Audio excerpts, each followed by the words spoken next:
Hello everyone. आज हम लोग का ये न्यू टॉपिक्स है जहाँ पे हम आर्टिकल्स के बारे में बात करेंगे, क्योंकि आर्टिकल्स क्यों इम्पॉर्टेंट है। अगर कोई भी रूल्स एंड रेगुलेशन फॉर्म्ड होता है और अगर हमें अपने उस रूल्स एंड रेगुलेशन के बारे में नहीं पता होता है, तो फिर हम कहीं भी अगर हम बोलते हैं कि ये हमारा राइट्स है, इस तरीके से तुम ऐसे नहीं करो, ये हमारे राइट्स के अगेंस्ट है, देन उस कंडीशन में क्या होता है कि लोग कहते हैं कि कहाँ पे ये लिखा हुआ है ये राइट्स है। तो फिर वहाँ पे आर्टिकल्स का इम्पोर्टेंट होता है, क्योंकि ये एक रिटन फॉर्म है। बोलंत से ज़्यादा लिखंत की बात की जाती है। इट्स मीन्स ये है कि हम कहीं सुनी बातों को ना कहकर जो रिटन फॉर्म होता है वहाँ उसकी बात हम सुनते हैं, मानते हैं।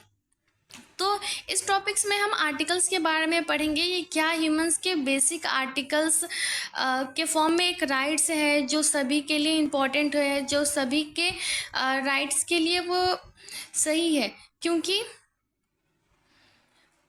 हर किसी के पास राइट्स होता है टू सर्वाइव हर लाइफ। तो इससे पहले आगे हम ये जानेंगे कि जो हमारे कॉन्स्टिट्यूशन है उसे बनाने में किन किन लोगों का इम्पोर्टेंस रहा, कितने दिन तक ये चलता रहा, ये फॉर्मिंग प्रोसेस कितने दिन में ये बना, इन सारी चीज़ों की बात करेंगे। उसके बाद हम आर्टिकल्स की तरफ जाएंगे। डॉक्टर राजेंद्र प्रसाद की बात करें तो इन्हें एक जो उस कमेटी का जो हेड था उसे एज इट उन्हें इलेक्ट किया गया था। और डॉक्टर B.R. अम्बेडकर की बात करें तो वो चेयरमैन थे कहाँ के, ड्राफ्टिंग कमेटी के। ये जो जब कॉन्स्टिट्यूशन बना तो जो ड्राफ्टिंग कमेटी के जो चेयरमैन कौन थे, डॉक्टर B.R. अम्बेडकर। ये काफ़ी ज़्यादा इम्पॉर्टेंट होता है, जो ये हर बार किसी भी कम्पिटिटिव एग्ज़ाम में पूछता ही है। जो ये कॉन्स्टिट्यूशन बनाने के जो प्रोसेस है वो 2 years 11 month 18 days तक चला, जो काफ़ी लॉन्ग प्रोसेस रहा।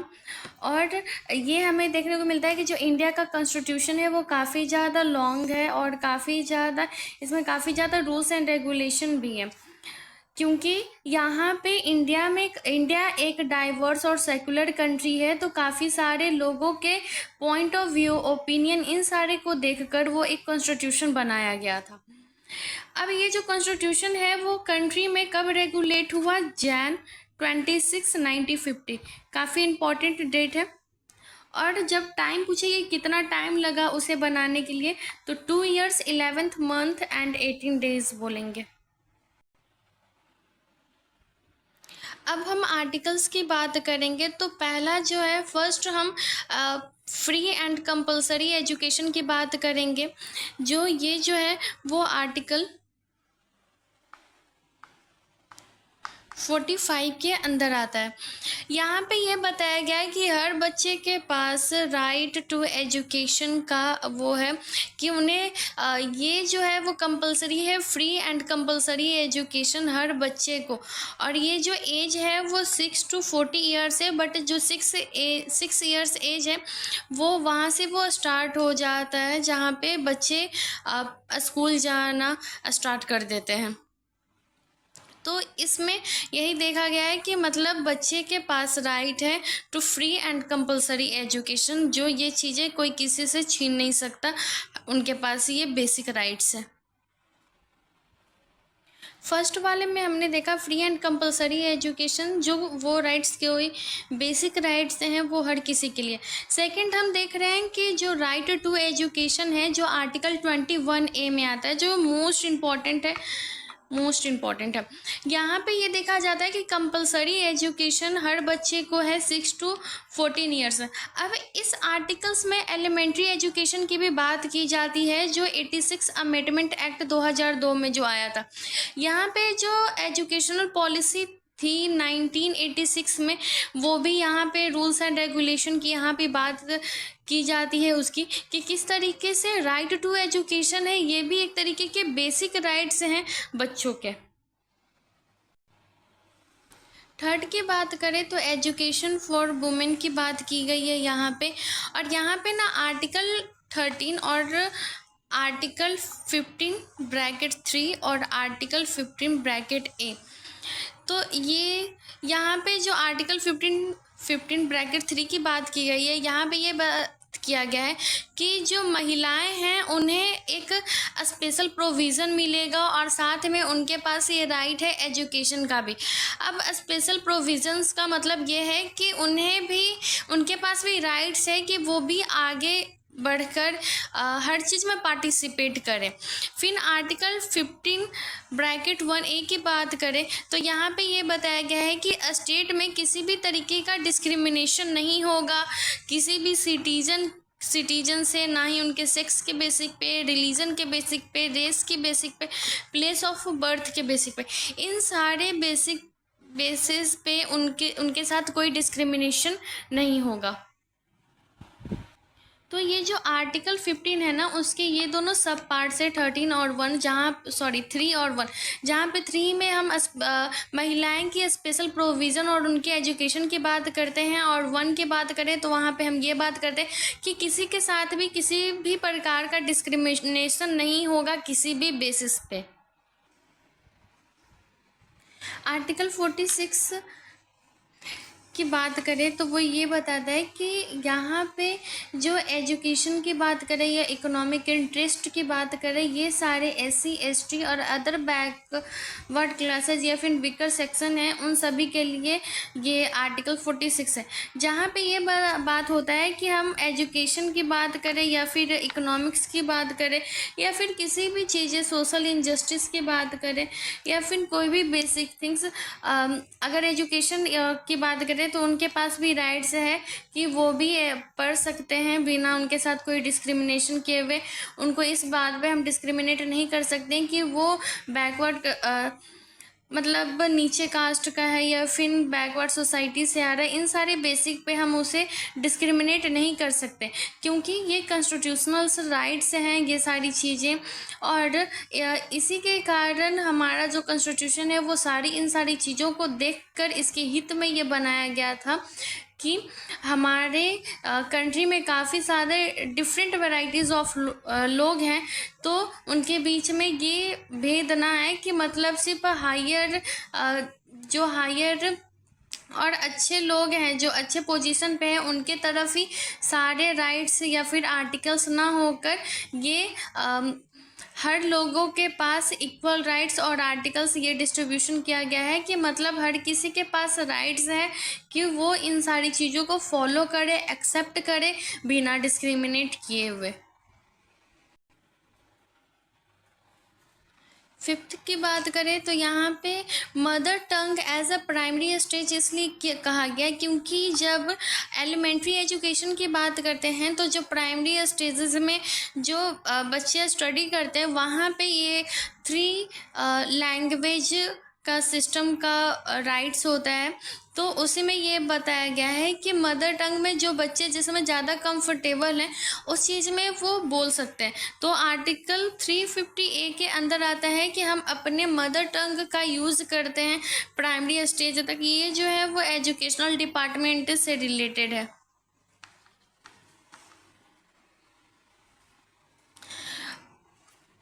जहाँ पे अगर ये पूछा जाए कि प्राइमरी स्टेज में बच्चे मदर टंग का जो यूज़ करते हैं वो किस आर्टिकल के अंदर आता है, तो 350A के अंदर आता है वो। और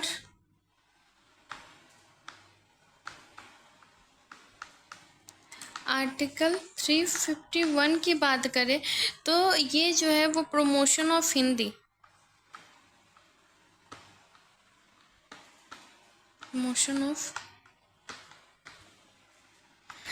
ये हिंदी को प्रोमोट करता है।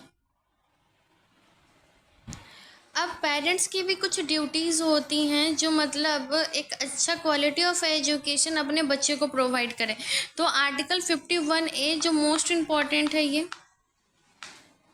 तो आर्टिकल 51A के अंदर हमें ये देखने को मिलता है कि मतलब सारे सिटीजन जो भी पेरेंट्स हैं उनके पास उनकी ये ड्यूटी है कि वो अपने बच्चे को एक क्वालिटी ऑफ एजुकेशन प्रोवाइड करें और एक अच्छे एक क्वालिटी ऑफ एजुकेशन तो वो प्रोवाइड करेंगे, साथ में उनके गाइडेंस भी देखेंगे कि बच्चे को किस तरीके से उसे गाइड करना है, ये भी पेरेंट्स की रिस्पॉन्सिबिलिटी होती है।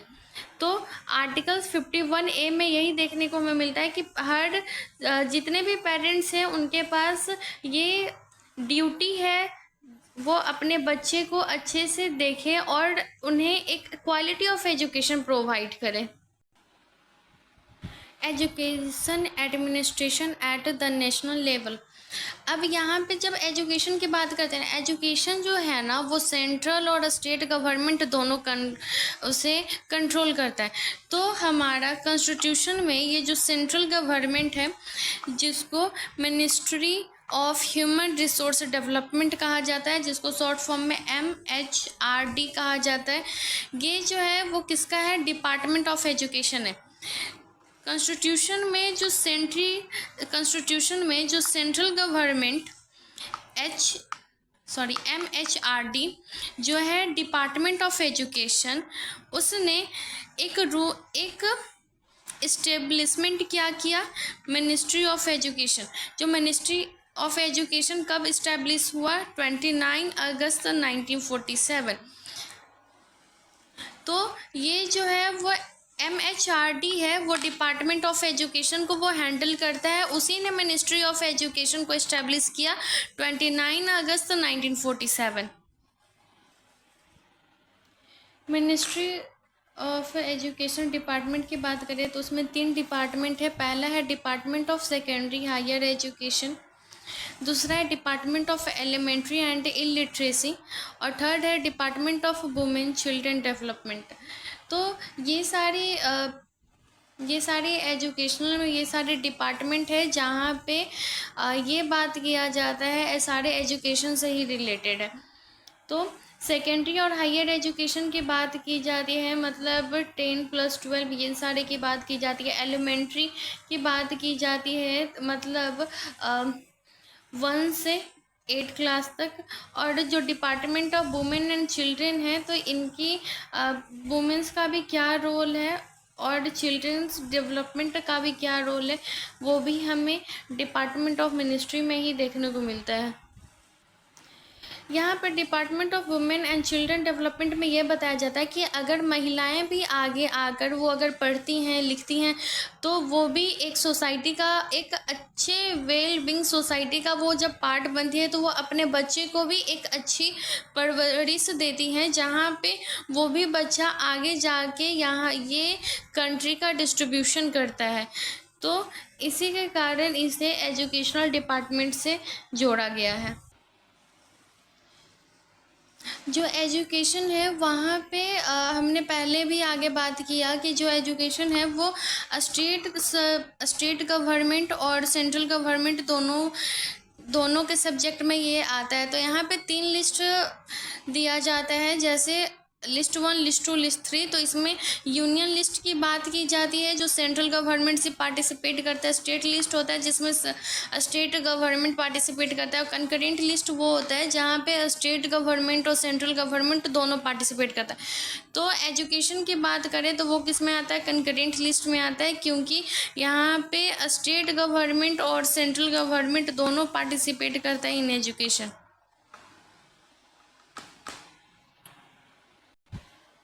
अब ओवरऑल समरी की बात करूँ तो यहाँ पे ये बताया जा रहा है कि जो स्पेशल प्रोविज़न बेसिक एजुकेशन है हर स्टूडेंट के लिए, प्री प्राइमरी से एलिमेंट्री एजुकेशन तक, वो आर्टिकल 45 और 21A में हमें देखने को मिलता है।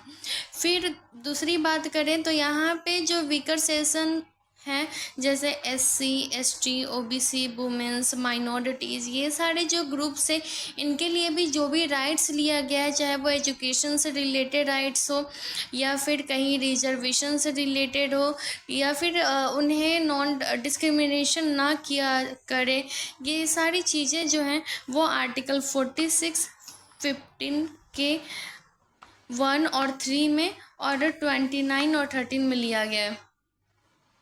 जहाँ पे आर्टिकल 15 के 3 में हम क्या बात करते हैं कि वुमेंस को उनको भी राइट मिलना चाहिए एजुकेशन का। और वन की बात करें तो कहीं भी किसी भी फॉर्म का डिस्क्रिमिनेशन किसी के साथ ना हो।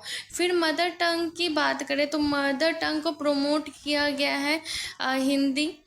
मदर टंग में जो है हिंदी उसको प्रमोट किया गया है और एज अ नेशनल लैंग्वेज जो आर्टिकल 350A और 351 में आता है ये। जहाँ भी रिलीजियस या फिर सेकुलर एजुकेशन की बात करें या फिर रिलीजियस या सेकुलर प्रैक्टिस की बात करें तो वो आर्टिकल्स 25, 28, 29, 15 और 30 के अंदर ही आएगा।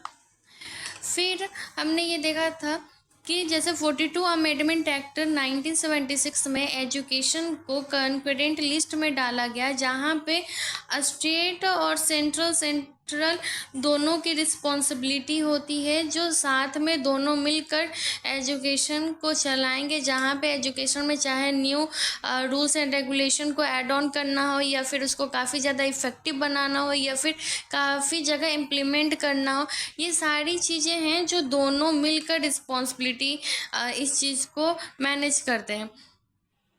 So thank you.